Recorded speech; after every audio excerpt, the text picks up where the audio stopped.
আকাশবাণী আগরতলা। স্থানীয় সংবাদ পড়ছি লক্ষণ কুমার ঘটক। এখনকার বিশেষ খবর হলো, মুখ্যমন্ত্রী অধ্যাপক ডাক্তার মানিক সাহা বলেছেন, বর্তমানে রাজ্যে আইন শৃঙ্খলা পরিস্থিতির উল্লেখযোগ্য উন্নতি হয়েছে। আগামী 17 জুলাই থেকে রাজ্যে জনগণনার কাজ শুরু হবে। কেন্দ্রীয় স্বরাষ্ট্রমন্ত্রী অমিত শাহ বলেছেন, ভারতের শিল্প বিকাশের ক্ষেত্রে সিআইএসএফ অপরিহার্য হয়ে উঠেছে। রাজ্য বিধানসভার বাজেট অধিবেশন 13ই মার্চ থেকে শুরু হবে, চলবে 25শে মার্চ পর্যন্ত। মুখ্যমন্ত্রী অধ্যাপক ডাক্তার মানিক সাহা বলেছেন, বর্তমানে রাজ্যে আইন শৃঙ্খলা পরিস্থিতির উল্লেখযোগ্য উন্নতি হয়েছে। শান্তিপূর্ণ ও সুস্থ পরিবেশ বজায় থাকায় রাজ্যে বিনিয়োগের পরিমাণও বৃদ্ধি পাচ্ছে। আজ উত্তর ত্রিপুরা জেলা যুব মোর্চার ডাকে ধর্মনগর বিবিআই ময়দানে যুব শঙ্খনাদ সমাবেশে তিনি একথা বলেন। সমাবেশে অন্যান্যদের মধ্যে বক্তব্য রাখেন সাংসদ রাজীব ভট্টাচার্য, যুব বিষয়ক ক্রীড়ামন্ত্রী টিঙ্কু রায়, বিধায়ক তথা যুব মোর্চার রাজ্য সভাপতি সুশান্ত দেব, বিধায়ক বিনয় ভূষণ দাস, যাদবলাল নাথ, রাজ্য ওবিসি মোর্চার সভানেত্রী মলিনা দেবনাথ, বিজেপি জেলা সভাপতি কাজল দাস প্রমুখ। আগামী 8ই মার্চ আন্তর্জাতিক নারী দিবস। এই উপলক্ষে ক্রীড়া ও যুব বিষয়ক দপ্তরের উদ্যোগে আজ আগরতলায় একটি সাইকেল র্যালি অনুষ্ঠিত হয়।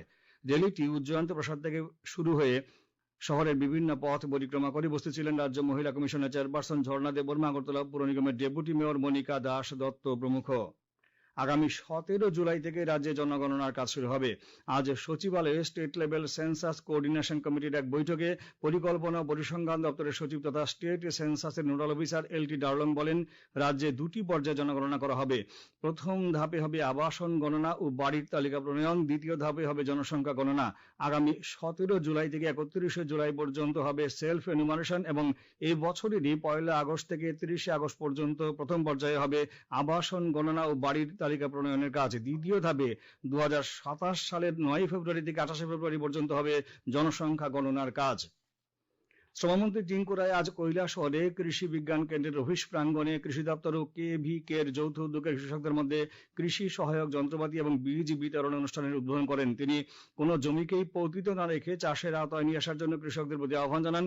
বক্তব্য রাখেন ঊনকোটি জেলা পরিষদের সভাধিপতি অমলেন্দু দাস, কৃষি বিজ্ঞান কেন্দ্র বা KVK এর বরিষ্ঠ বিজ্ঞানী ডক্টর জয়শ্রী দত্ত। এখানে 415 জন কৃষককে কৃষি সহায়ক যন্ত্রপাতি এবং উপস্থিত সব কৃষককে উন্নত মানের বীজ বিতরণ করা হয়।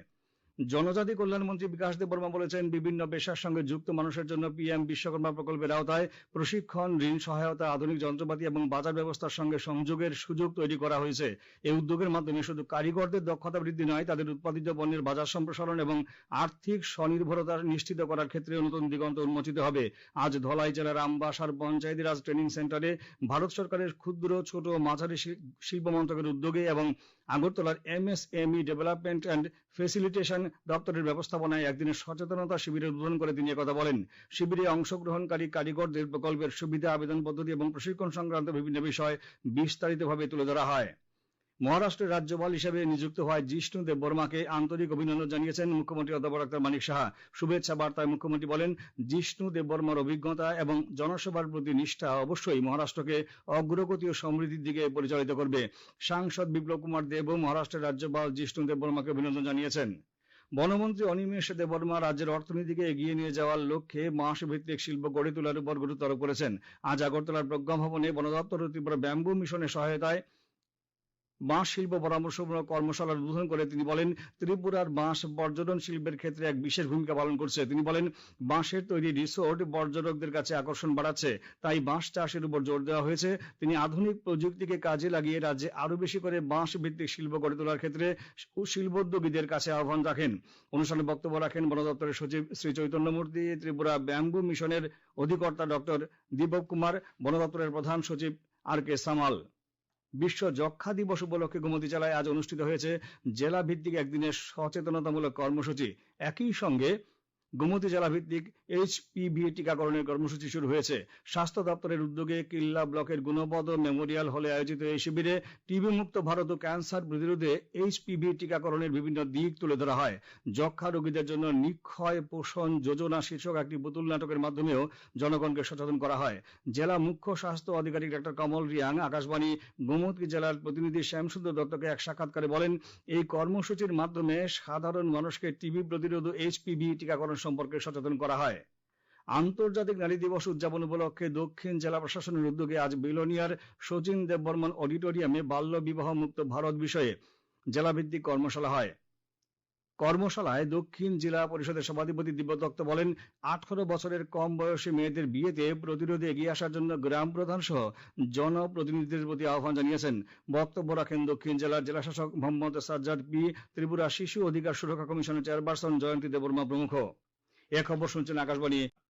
উপরাষ্ট্রপতি সিবি রাধাকৃষ্ণন নাগাল্যান্ডের যুব সমাজকে সক্রিয়ভাবে জাতীয় সেবায় অংশগ্রহণ করার এবং জাতি গঠনে অবদান রাখার আহ্বান জানিয়েছেন। এর ফলে বিকশিত নাগাল্যান্ড বিকশিত ভারত গঠনে গুরুত্বপূর্ণ ভূমিকা পালন করবে। আজ লুমামিতে নাগাল্যান্ড বিশ্ববিদ্যালয়ের 8ম সমাবর্তন অনুষ্ঠানে উপরাষ্ট্রপতি আরো বলেন, বৈচিত্র্য থাকা সত্ত্বেও একতাই ভারতের সবচেয়ে বড় শক্তি।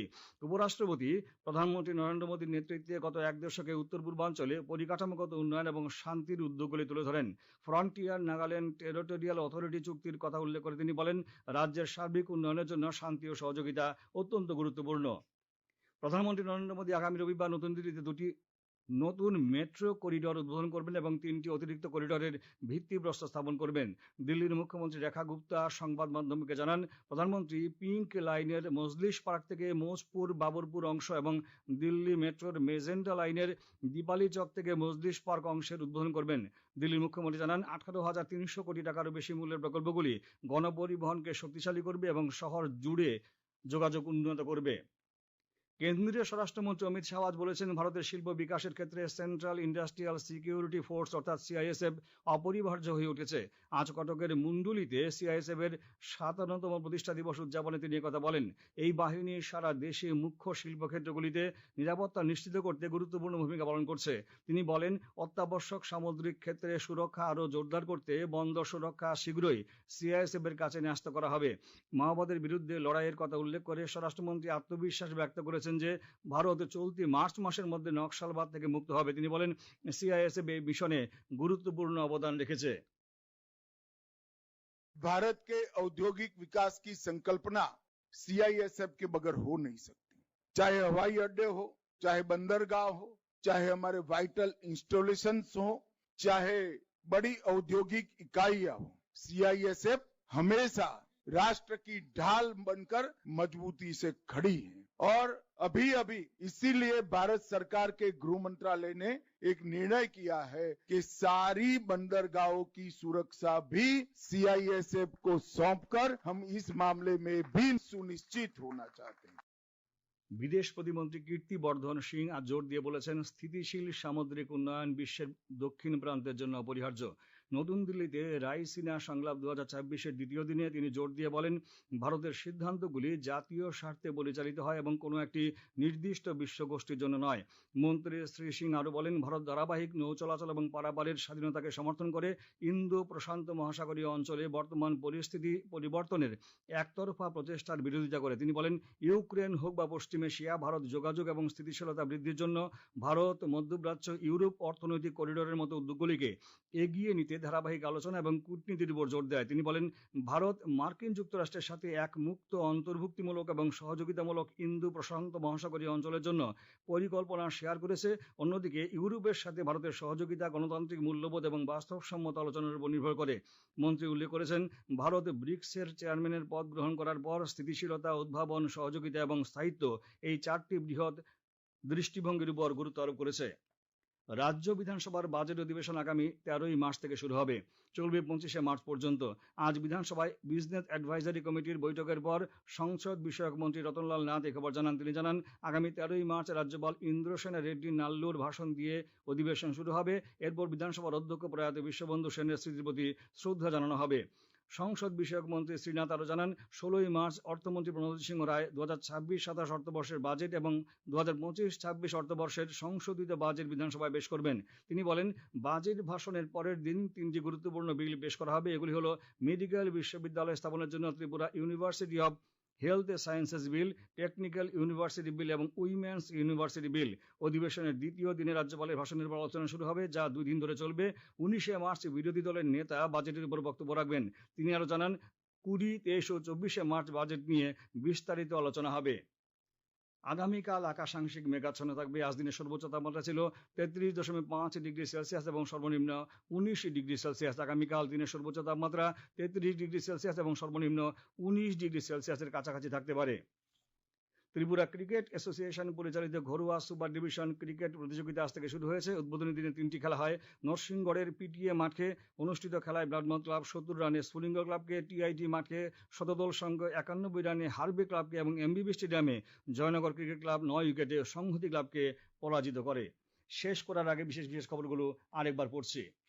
মুখ্যমন্ত্রী অধ্যাপক ডক্টর মানিক সাহা বলেছেন, বর্তমানে রাজ্যের আইন শৃঙ্খলা পরিস্থিতির উল্লেখযোগ্য উন্নতি হয়েছে। আগামী 17 জুলাই থেকে রাজ্যে জনগণনার কাজ শুরু হবে। কেন্দ্রীয় স্বরাষ্ট্রমন্ত্রী অমিত শাহ বলেছেন, ভারতের শিল্প বিকাশের ক্ষেত্রে সিআইএসএফ অপরিহার্য হয়ে উঠেছে। রাজ্য বিধানসভার বাজেট অধিবেশন 13 মার্চ থেকে শুরু হবে, চলবে 25 মার্চ পর্যন্ত। স্থানীয় সংবাদ আজকের মতো এখানে শেষ হলো। পরবর্তী বাংলা স্থানীয় সংবাদ প্রচারিত হবে আগামীকাল সকাল 7টা।